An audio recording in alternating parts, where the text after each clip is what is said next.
दादी अब हम बढ़ेंगे कैपेसिटर पे, कर दूँ अब। ठीक। सो इस चैप्टर में सारे एलिमेंट्स पढ़ने हैं। रेजिस्टर पढ़ लिया, इंडक्टर पढ़ लिया, अब कैपेसिटर। फिर सबको मिक्स करेंगे। एल को आर के साथ मिक्स कर दें तो क्या हो जाएगा, एल को सी के साथ, सी को आर के साथ, एल सी आर। तो इसलिए अब एक एक करके करेंगे। तो अब हम लिखिए, टॉपिक लिखिए, AC voltage applied to a capacitor. AC voltage applied to a capacitor.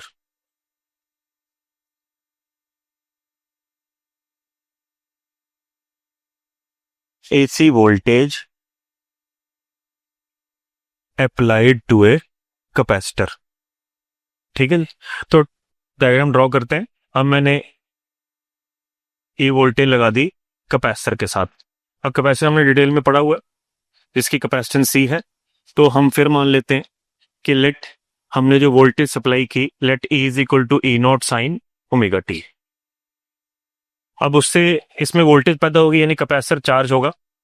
तो कैपेसिटर में जो वोल्टेज पैदा होती है हमें पता है कितनी होती है, Q बाय सी। जितना उस पर चार्ज इकट्ठा हुआ, जितनी उसकी कैपेसिटेंस है। दोनों वोल्टेज को बराबर करना है, हमें पता है। तो डेरिवेशन तो वैसे ही होनी, इसको फर्स्ट इक्वेशन मान लेना है।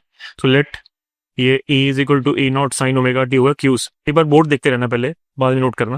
पता लगे दोनों वोल्टेज बराबर करते, Q को इधर कर लेते हैं, ये बन जाएगा सी E naught sine omega T. अब मुझे तो करंट चाहिए, सर्किट में जो करंट फ्लो कर रहा है और वोल्टेज में रिलेशन, या तो चार्ज आया है, तो मैं चार्ज से करंट कैसे निकाल सकता हूँ।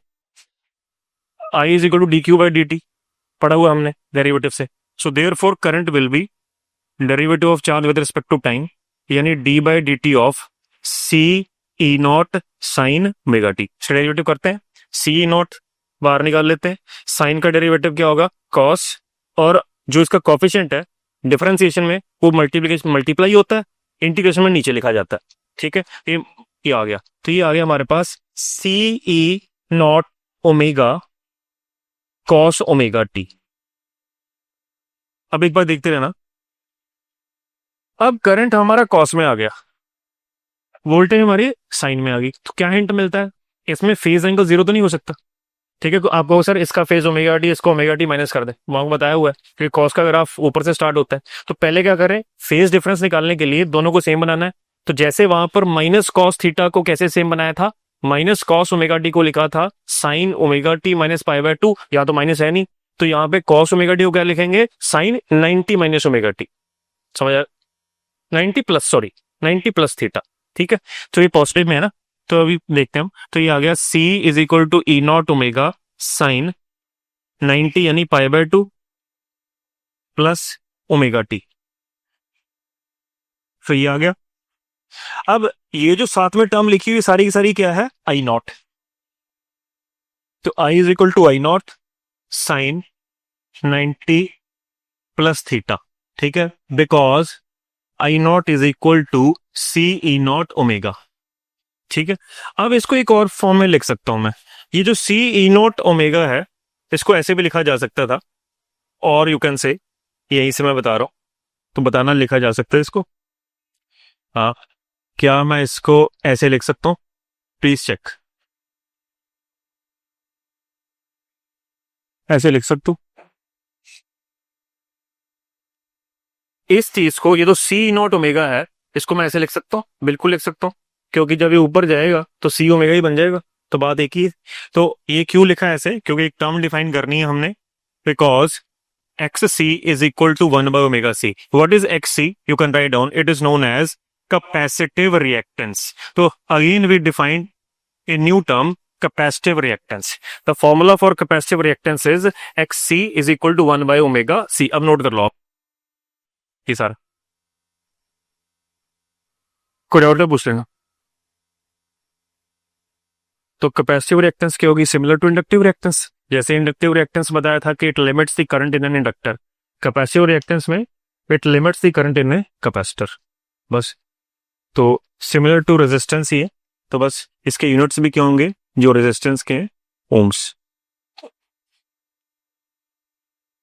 तो अब ये वाली इक्वेशन देखिए, फर्स्ट इक्वेशन, और ये वाली सेकंड इक्वेशन आप देखिए। बताओ, दोनों साइन की फॉर्म में बना ली। इसका फेज कितना है, ओमेगा टी, इसका फेज कितना है, पाई by two plus omega T. तो दोनों में फेज डिफरेंस कितना है, पाई बाय टू। ठीक है, इसमें भी फेज डिफरेंस π/2 आ गया करंट और वोल्टेज का, लेकिन इसमें क्या है, इसमें बीच में माइनस साइन नहीं है, प्लस है। इसका मतलब करंट वोल्टेज से आगे चल रहा है, बस ये लिख लो।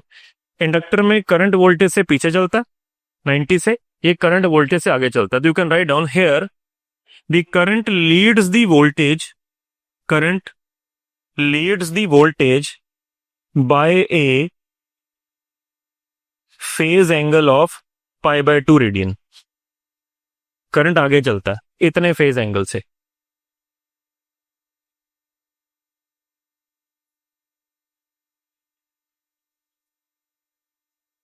मैं इसका फेजर डायग्राम सॉल्यूशन ड्रॉ कर रहा हूं, आप ड्रॉ कर लो फेजर डायग्राम।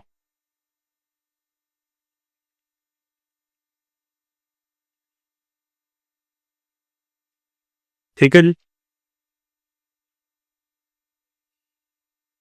तो पहले तो ग्राफ बनाएंगे। वोल्टेज का तो साइन की फॉर्म में बनेगा, यहाँ एक साइकिल खत्म, और यहाँ पे जो करंट का ग्राफ है वो प्लस कॉस का बनेगा। तो प्लस कॉस का ग्राफ ऊपर से स्टार्ट होता है, तो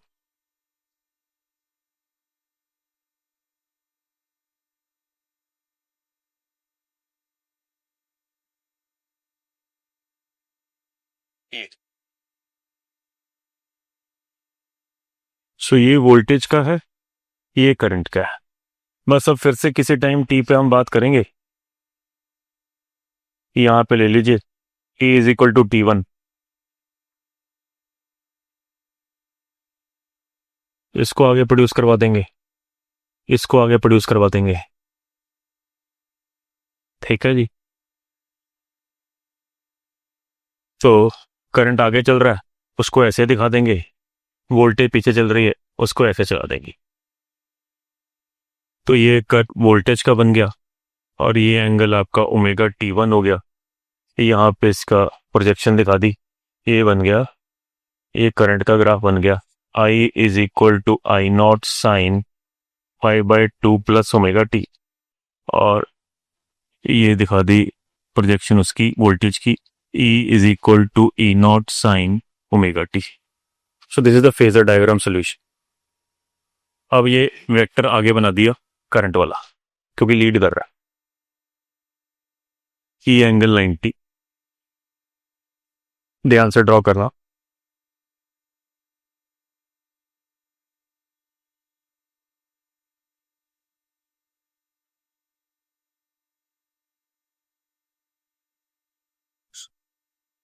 ये नोट करने के बाद अब पावर कंजम्पशन या पावर लॉस भी निकाल रहा हूं, फिर लास्ट में समझ लेंगे power loss in one complete cycle.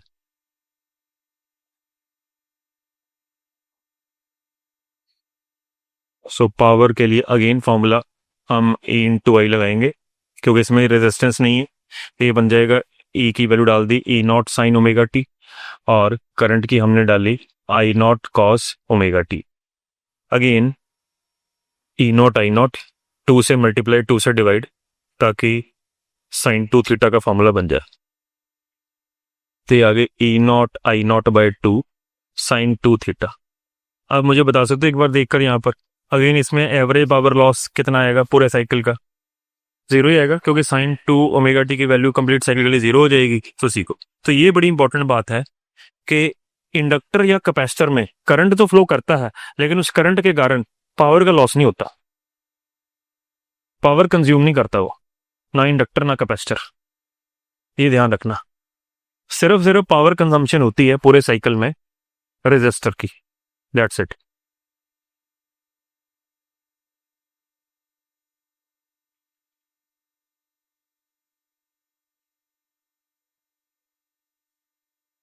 Any doubts please ask. Sir एक बार से हाँ डायग्राम देख लो। डायग्राम तो ये साइन का कर्व और करंट की इक्वेशन थी कॉस की, तो कॉस के हिसाब से बना दिया। अब यहाँ पे देखो, हमने देखा करंट लीड करता है, कैसे देखो, ये करंट वाले ग्राफ, डॉटेड ग्राफ को देखना, ये ऑलरेडी किसी टाइम जीरो पर यहाँ पर है, लेकिन वोल्टेज अभी जीरो ही है। मतलब करंट अपनी मैक्सिमम वैल्यू ऑलरेडी अचीव कर चुका है, ऊपर से स्टार्ट हो रहा है नीचे को, ये अब ये मैक्सिमम जीरो है। अब वोल्टेज 1/4 साइकिल के बाद यहां आएगी मैक्सिमम, लेकिन अब वो मैक्सिमम से कहां पे आ चुका होगा, 0। तो ये तो बाद में हुई ना मैक्सिमाइज, ये तो पहले ही मैक्सिमम है। फिर ये 0 ऑलरेडी हो चुका है, फिर वोल्टेज जब 0 होगी ये नेगेटिव साइड में मैक्सिमम हो चुका होगा, तो आगे चल रहा है। तो करंट ऐसे 1/4 टाइम पीरियड या π/2 रेडियन। तो ये भी याद रखना, π/2 रेडियन का मतलब है T/4। तो 1/4 टाइम पीरियड का डिफरेंस है दोनों में, या π/2 रेडियन के एंगल का डिफरेंस है। तो इसमें इसीलिए हमने ये इसको पहले दिखाना है, इसको बाद में। जब लैग करे तो करंट को नीचे दिखाना है, जो कि पीछे हमने बनाया। बाकी ये डेरिवेशन वो डेरिवेशन सेम है। समझ में आई बात?